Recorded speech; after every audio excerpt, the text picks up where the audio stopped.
So welcome back to another episode, and today is a very simple question. Or is it? Why do you play video games?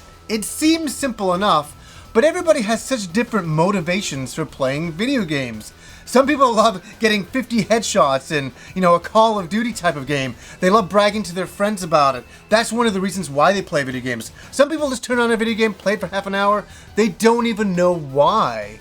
It's really interesting. So I'll put it to you guys. Please, down below, tell me why you play video games. And I'm going to get into my scenario here. It's interesting, isn't it? Like, some people I've talked to lately, they're like, I don't know why I play video games. I just do it. And I don't even know why I'm even playing video games anymore. There's a lot of different people who are confused about why they're doing it. They're just doing it sometimes because they did it when they were younger. And it's just a progression of their life. They're like, well, I played it when I was younger. I still play it now. They don't really look into it. Some people, I've said a lot of times that I play video games sometimes for emotional reasons. And people have said, what? I don't play video games for emotional reasons. I just do it for the fuck of it.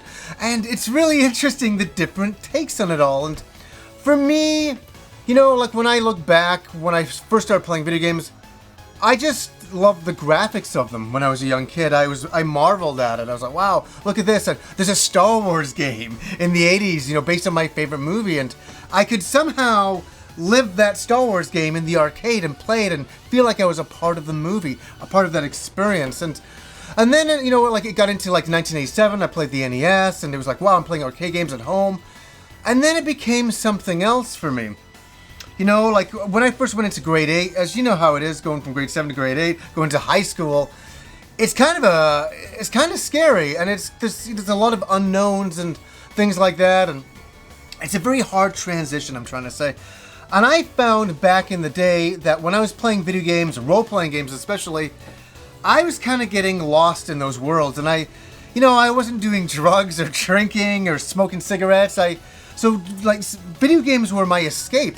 They made me forget about my momentary problems, and I could escape for about half an hour and then go, oh, okay, shit, I do have real problems I have to deal with. And video games have never made my real life problems go away.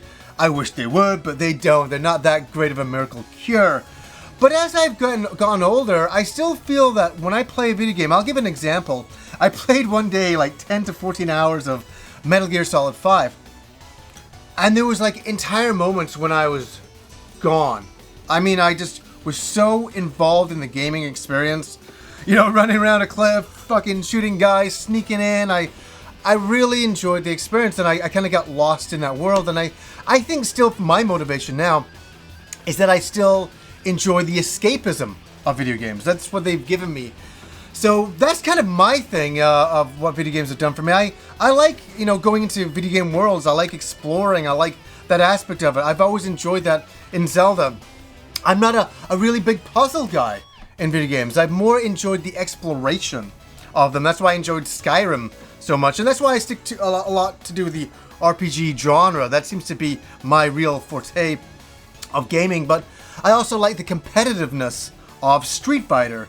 I like becoming really good at a game and beating other people in it. A lot less nowadays as everybody else has gotten so fucking good. In Street Fighter, it's like, oh my god, it's going to another level. But when I was younger, I really enjoyed that kind of competition, that friendly, fun, competition. But isn't it funny the amount of different reasons why we play video games? And also, I don't want to sound funny, but it's also cheap entertainment. Compared to, I'm bringing up what else is there to do in life? Mountain climbing, do all this stuff. Though a lot of things are very expensive. Where I find it's a cheap form of entertainment. Really, it is a cheap form of entertainment, and it's created a hell of a community. I think there's so many people. We all enjoy this cheaper form of entertainment. For $80, you can go on an adventure that lasts weeks, if not months. Especially with the game time in games now, it's wonderful. Rather than going on a full-blown 2-week vacation, it'll cost you thousands of dollars. So I still think that video games are a cheap form of entertainment, and that's not lessening them. I think that's a great thing. I wish they'd come more down in price because of the Canadian prices right now. But I think escapism as well. I love escaping into an RPG. I love escaping into that world, the storyline. I've always enjoyed video games a lot. They've really been an important part of my life. I've never gotten burnt out on games either. I've never woke up one day and said, I've had enough of games for a while. Video games have always been this fun thing, and they remain this fun thing for me on the side, and they've never made any real life problems go away. It's never been that kind of miracle cure, as I say. I would love it if they would, but that would be kind of crazy. They've just been some fun that I can sit down, pick up a game for a couple of hours. Dark Souls 3 right now, intensely.